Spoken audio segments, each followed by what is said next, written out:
na si Pastor Joel Apolinario na naunang nakasagutan ni Pastor Apollo Kibuloy ang nahatulang makukulong habang buhay dahil sa money investment scam. At naunang daming nagagalit kay Kibuloy dahil siya ang umano'y nagpasara sa Kappa Ministry International, yung pyramiding scheme. Kappa founder ng community founder ng Kappa Community Ministry International na si Pastor Joel Apolinario.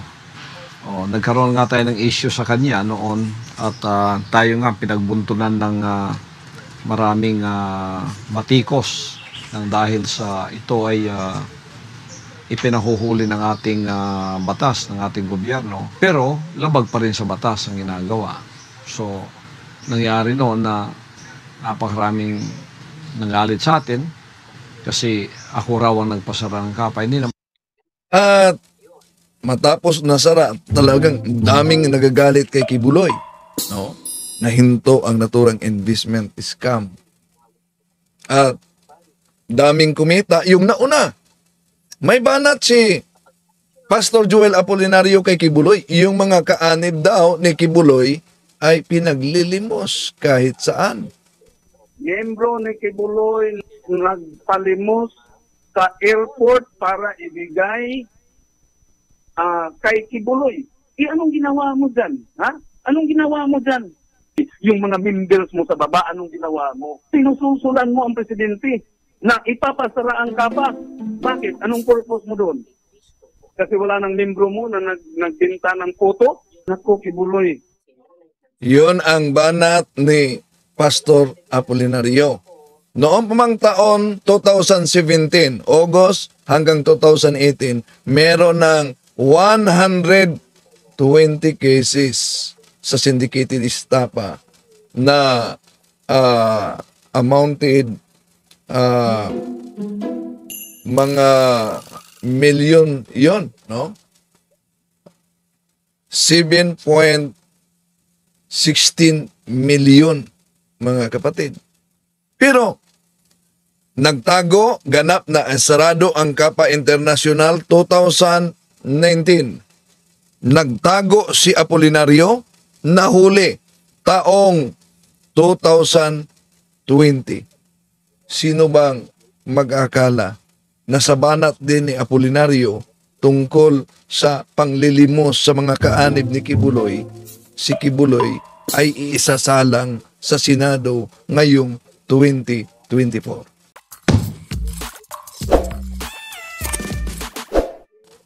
Imagine yung banat ni Apolinario kay Kibuloy noon, no? Na ano daw? Miyembro ni Kibuloy nagpalimos sa airport para ibigay kay Kibuloy. Anong ginawa mo dyan? Ha? Anong ginawa mo dyan? Yung mga members mo sa baba, anong ginawa mo? Sinususulan mo ang presidente na ipapasara ang Kappa. Bakit? Anong purpose mo doon? Kasi wala nang membro mo na nagbinta ng photo? Naku, Kibuloy. At dahil sa banat na ito ni Apolinario, sa takbo ng taon 2023, yon, nagiging mainit naman ang issue ng buksan ni Senador Risa Hontiveros at may resolusyon na isasalang sa investigasyon sa Senado si Kibuloy para sa naturang isyu.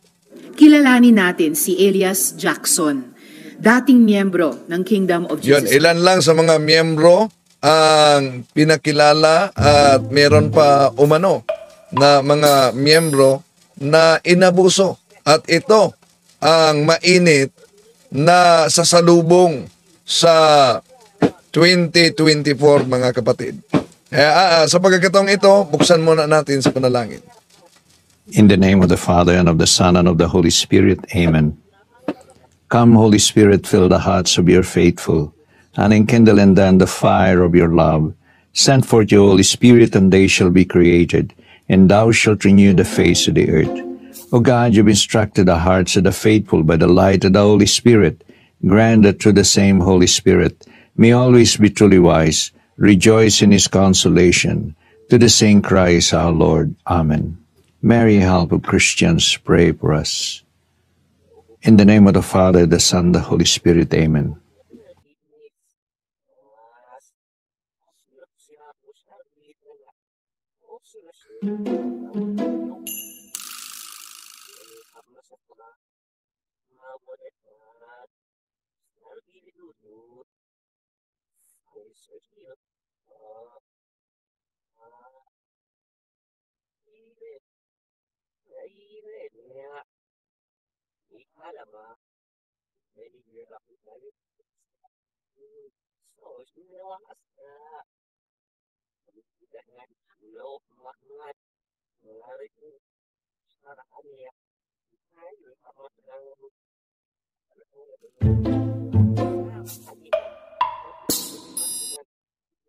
Oh, so okay. So sorry. Okay. So welcome sa lahat nating mga kapatid na sumusubaybay. Nawalang audio, sorry. Dahil may nagpaputok kasing kapitbahay sa labas. Tama yan na inuman na gawin daw po ni Pastor Kibuloy 5 piso kilo ng bigas. 5 piso kilo ng bigas. Okay? Sa lahat natin mga kapatid na sumusubaybay sa atin, welcome. Naunang sa interview kasi ni Pastor Apollo Kibuloy kay dating presidente, na nooy presidente pa, Rodrigo Duterte, tungkol sa Kapa, doon nagsimula na ang presidente nag-utos mismong ipasira at kasuhan ang utak sa Kapa International, mga kapatid. Itong bahagi sa pahayag ni Kibuloy. Kapa founder ng founder ng Kapa Community Ministry International na si Pastor Joel Apolinario. Nagkaroon nga tayo ng issue sa kanya noon at tayo nga pinagbuntunan ng maraming batikos nang dahil sa ito ay ipinahuhuli ng ating batas, ng ating gobyerno. Pero labag pa rin sa batas ang ginagawa. So, nangyari noon na napakaraming nanggalit sa atin kasi ako raw ang nagpasara ng Kapa. Hindi naman. At dahil diyan, may banat din si Pastor Joel Apolinario. Ito si Pastor Joel Apolinario ay sa splinter group. Dami naman mga splinter group sa Seventh-day Adventist, mga kapatid. At radio anchor person ito at nagiging politiko din pero di nanalo. Maalala ninyo, noong nakalipas na eleksyon, tumakbo ito Senado, di po ba? Ang banat din niya kay Kibuloy, Miyembro ni Kibuloy nagpalimos sa airport para ibigay kay Kibuloy. Anong ginawa mo dyan? Ha? Anong ginawa mo dyan? Yung mga members mo sa baba, anong ginawa mo? Sinususulan mo ang presidente na ipapasara ang Kapa. Bakit? Anong purpose mo doon? Kasi wala nang membro mo na nagbinta ng photo? Naku, Kibuloy.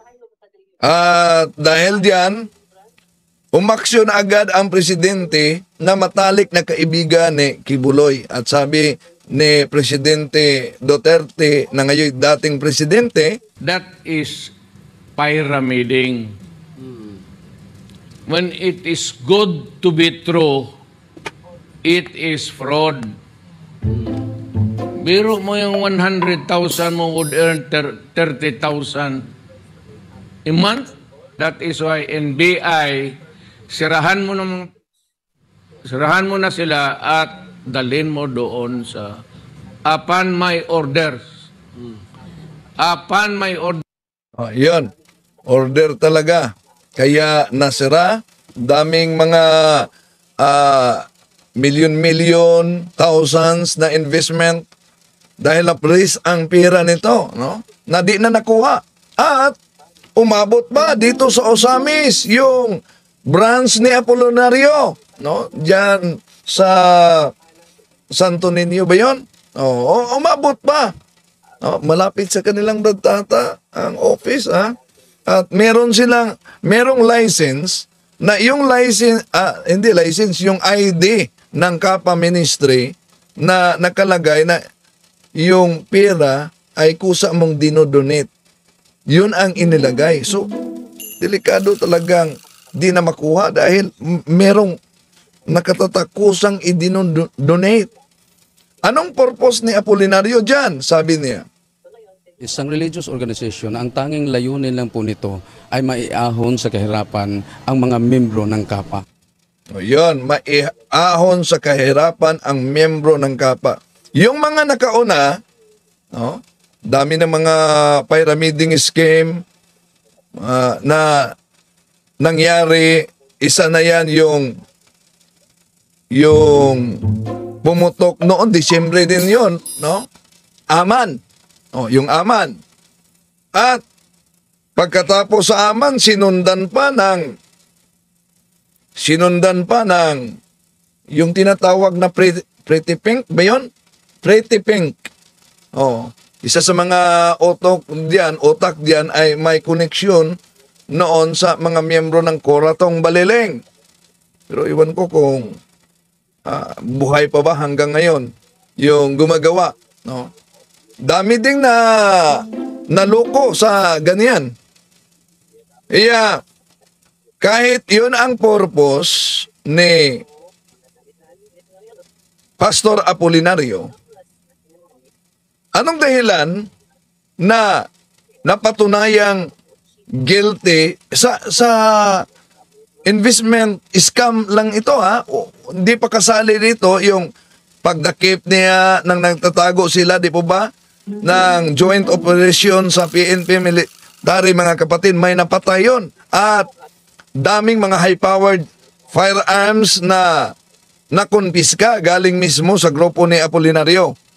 Ayon kay Attorney Ray Cartahano sa interview ng Radio Bombo, mga kapatid, Cebuano ito, isasalin lang natin sa Tagalog. Ito ang pahayag ni Attorney Cartahano. Well, ni-render mag-decision, no, ang Regional Trial Court sa Butuan. So, Regional Trial Court ng Butuan ang naglabas ng desisyon. Imagine, habang buhay na makukulong. Ipa-implement ang provision sa atong balaod, no, actively gi-prosecute ni sa atong Securities and Exchange Commission. Expected ni siya, no, Bumbibon, ang balaod ni Daog din sa aning klaseng scam. So, ang batas ay nananalo sa ganitong ori ng scam. No, so kabalo man talagang mga kaila, mga amigo. Alam naman umano na maraming mga kakilala na apil sa pamilya Bumboybon ngani. Kasama pa yung mga pamilya umano na sumali. Lalo na diyan sa General Santos City, dami. Ng 2018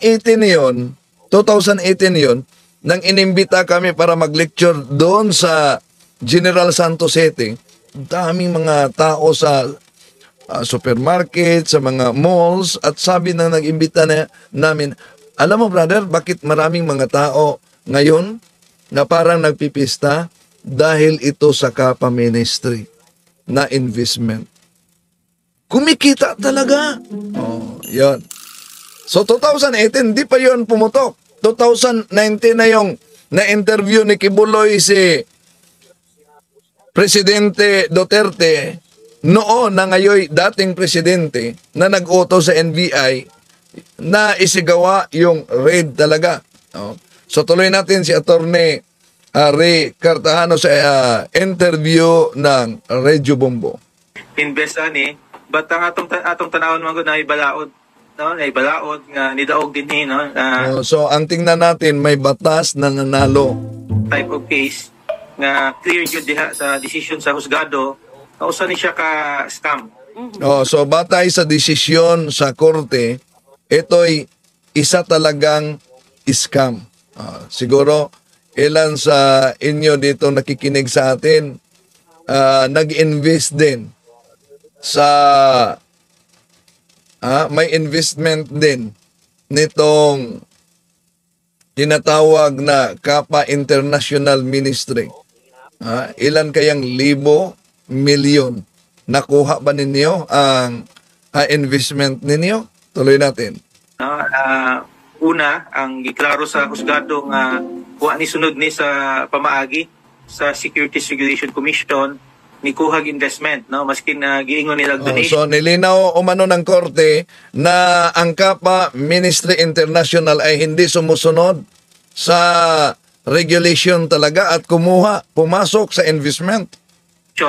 Pero giingon sa husgado nga kanisya usa ni siya ka pangolekta, no, na i-promise nga na i-return. Yon dahil ang investment although sa mga ID nito ay kusa talagang para bang offering lang, no? Pero may return talaga. Isang uri talaga ng pyramiding.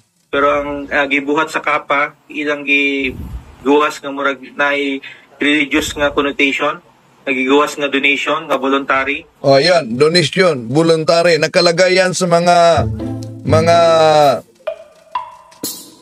ID ng miyembro ng Kapa, no?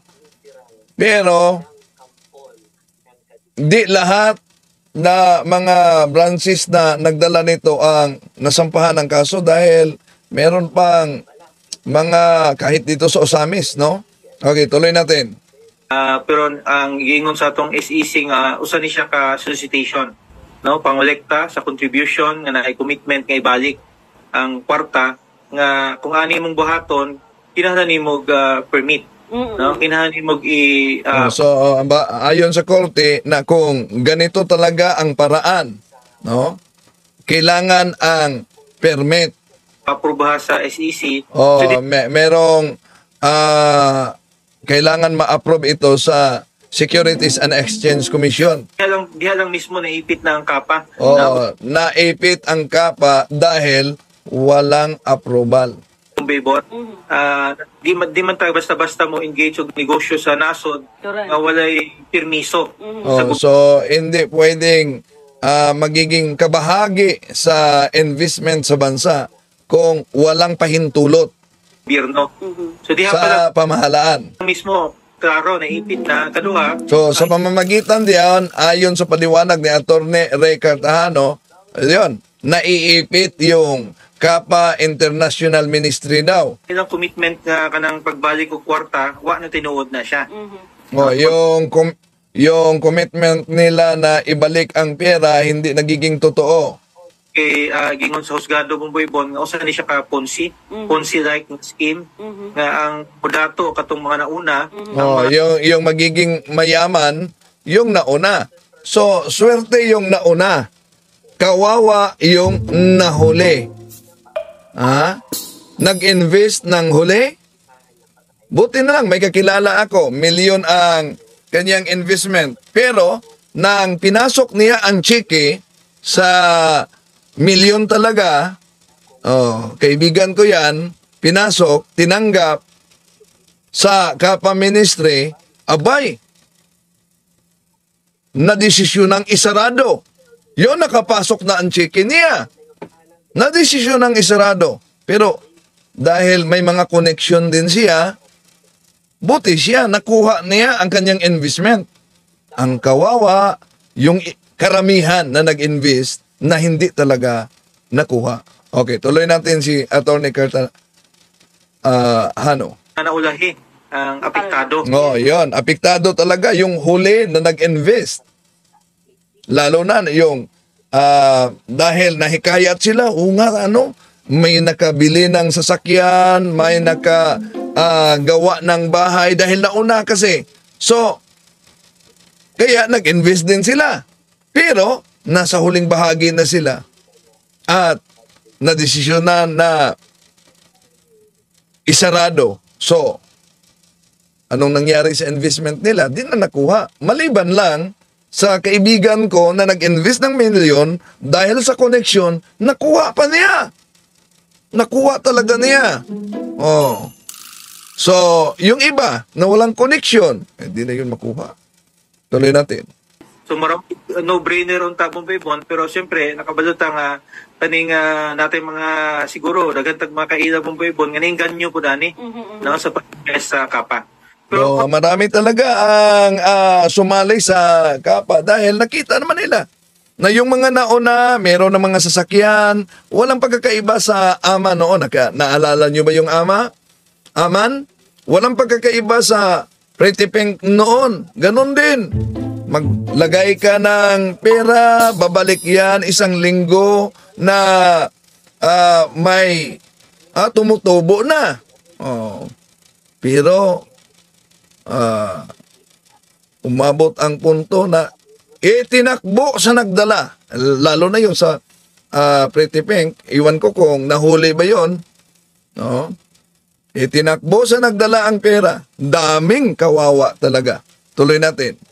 kung ilang ipa-approve ni Bumboy Bon, pagkatapos kung i-approvehan ni sa atong SEC, wala na ipit ang kapa. Okay, okay. Pero I'm sure, kung ilang i-apply unta ni sa SEC, di po man i-approvehan sa SEC kung di hatagan o kaning giningon nga mga safety nets Okay. ang publiko.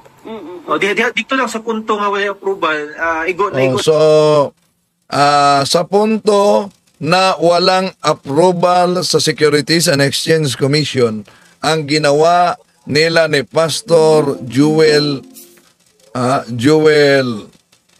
Apolinario, doon naipit siya. Habang buhay na pagkakulong ang hatol ng korte. Okay. Na din ang kapa. No? Kaya kung na-approval unta ni siya, maski mo commit sa 100% per month, usa ni siya ka-legal nga pamaagi. Okay. Pero dito pa lang sa walay approval, dito pa lang naipit na ang kapa. Pero nagabit ni Bumboy Bon, syempre, wapod na sunod ang ilang commitment. Sunod tungod kay na yung mga complainants ng reklamo. Yes. Wa yun na balik ang ilang investment. Oh, meron talagang mga nagreklamo. Kung ibalik natin, noon pang taong 2017, August, hanggang 2018, may reklamo na 102 cases of syndicated estafa. Di pa pumutok yung pagpapasarado sa kapa, tapos may interview sa SMNI ni Pastor Apollo Kibuloy, si dating Presidente Rodrigo Duterte. Tapos na interview, yun na. Senarado na. At daming nagrally yun, no? Daming mga galit. At sino bang mag-akala na dahil sa pagpasarado ni Kibuloy sa kapa, nasara talaga. Dahil may order ang presidente. Pero, bumana at isyong nakita ni Apolinario kay Kibuloy, itong pagpapalimos sa kaniyang mga miyembro. Miyembro ni Kibuloy nagpalimos sa airport para ibigay kay Kibuloy. Anong ginawa mo dyan? Ha? Anong ginawa mo dyan? Yung mga members mo sa baba, anong ginawa mo? Sinususulan mo ang presidente na ipapasara ang kapa. Bakit? Anong purpose mo doon? Kasi wala nang membro mo na nagbinta ng photo? Naku, Kibuloy. At sino bang mag-aakala na 2019 pa yung pahayag na yan, na ang pahayag na yan ay magiging mainit na issue din sa huling bahagi ng 2023 dahil sa resolusyon ni Senador Risa Hontiveros, mga kapatid, na isasalang sa Senado si Pastor Apollo Kibuloy dahil sa mga abuso sa mga miyembro daw sa pagpapalimos nito. At ito ang nauna nang ipinakita ni Senador Risa Hontiveros. Kilalanin natin si Elias Jackson, dating miyembro ng Kingdom of Jesus Christ, na ikikwento ang mga karanasan niya. Dating miyembro na inutosang nangungulikta. 1999 po, hindi po ako nakapagtapos ng second year high school nung time na yun. Kunti na lang, last exam na lang sana. May dumating na yung parang youth leader na nag-invite sa amin, yung papa ko, mama, kinausap na mayroon daw activities. Yung May, kasi yun, papasok na yung May, yung youth camp, tinatawag na youth camp. Nadala po ako, isang bus po kami noon, mga young people po, mga underage kadalasan sa amin. 15 years old po ako, nasusolicit kami, di Pulog, so punta kami ng Pagadian, sa Bonga del Sur, sa Bonga del Norte, buong sa O di Pulog, Pagadian, of course, Osamis, dami diyan. Diyan, naalala niyo, kahit kakain lang kayo sa karinderya, meron ng mga haharana. Occidental po, Misamis Oriental. So, marami kaming Christine noon, kaidaran ko. Pinapaglimos kayo, basically. Solicit na yan. Minsan 3 kami, nangaharana, mga beginners. Akala ko nga yung remittance na 150 araw-araw ng 99, malaki na yun. This time yun. Yung pala, tag 800, 1,000, hindi pa pala sa kontento doon. Nung 99, yung youth camp po, isang buwan po kami ng youth camp. Then after noon, nag-full-time na kami. Inano kami, pinalusip po kami na mag-full-time. Nung umpisa po talaga, 99, 2 buwan lang po yun, mayroon po kaming 10% o 20% po ibalik sa amin. Yung afternoon, after youth camp, nung nag-area pa rin kami, wala na. Limit all talaga, 100%. Tapos, So, noong una, merong ilang porsyento na ibalik sa kanila. Pero, nang matagal na, wala na talaga. 100% na ang dapat i-remit batay sa pahayag ng dating kaanib ni Kibuloy. pag sabihin lang, kuha ka lang ng pangkain mo. Tapos sabihin pa na huwag kang magnakaw dahil blood money yan. Pangkain lang, huwag kang kukuha ng kahit piso dyan. Kasi pag kukuha ka, kakita yung ama, natawag kasi na yung Panginoon, maging parusahan ka, gano'n, may karma. Pinaparusahan ba kayo pag di kayo nakakolekta? Nung bago pa ako, nasampal ako nung December 1999. Unang sampal ko yun. Yung ministro kasi, yung remittance ko dun dati, 500, 400, 300. Pinakamalit ko 300, 500. Kasi hindi ko naman alam talaga yung Hindi kasi ako lumaki sa ganyan. Kami naman po sa full-time, buong taon, buong buhay mo, doon ka na sa loob. Yung pinakamatindi po, yung palo talaga. Yung 2000, hindi ko malimutan, mahigit 50. Grabe, no? At gagawin daw, sabi ni Senador Pimentel, ang kanilang investigasyon pagpatawag kay Kibuloy in aid of legislation. Pero may banat si Atty. Topacio dito, ang abogado ni Kibuloy. Ang Senado po ay hindi korte. Sinabi na po yan ng Korte Suprema. The Senate is not a court, it is not the police, it is not an investigative agency. Its job is to legislate. In the same way that courts cannot legislate, the Senate or the House cannot determine the guilt or innocence of anyone. Itong hamon ko kay Senator Hontiveros. Di tulungan ng tanggapan niya na mag-file ng kaso sa korte. Bakit sa Senado? Okay, so naunang sinabi ni Senador Pimentel na hindi sila pulis, hindi sila korte para magdesisyon kung sino ang may sala. Pero gawin nila ito in aid of legislation. Dahil kay Senyor Aguila na kasalukuyang may kaso din na isinailalim sa investigasyon, may nagawa na daw na batas tungkol diyan. So, kaya intayin natin mga kapatid ang isasagawang investigasyon ngayong 2024. Yon. Na ipapatawag nila si Pastor Apollo Kibuloy. Sa pagkakataon. So ayan po mga Kiyers, sanay kapupulatan po natin ito ng aral. At kung nagustuhan niyo po ito, please like and share, ibahagi po natin sa mga kakilala po natin. And please don't forget to follow and subscribe po ng ating YouTube channel, Mr. Curious Catholic. Muli po, this is Mr. Curious Catholic, kasama po ninyo sa pagtatanggol ng ating simbahan. Pro Deo et Ecclesia. Sa Diyos po ang lahat ng kapurian. Hello mga kapatid, follow and subscribe Mr. Curious Catholic. Marami tayong matutunan, mapupuno po yung ating isipan sa mga katotohanan. Dahil ang katotohanan na magbigay sa atin ng tunay na kalayaan. God bless. Hello mga kapatid, inanyayahan namin kayo, huwag niyo kalimutan mag-subscribe sa kay Bro Dance Oberio, Mr. Curious Catholic.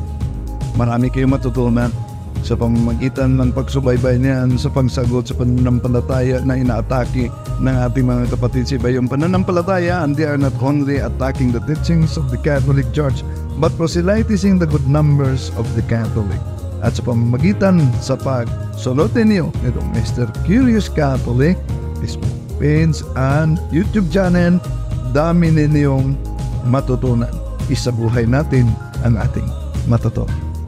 Rodillo et Iglesia.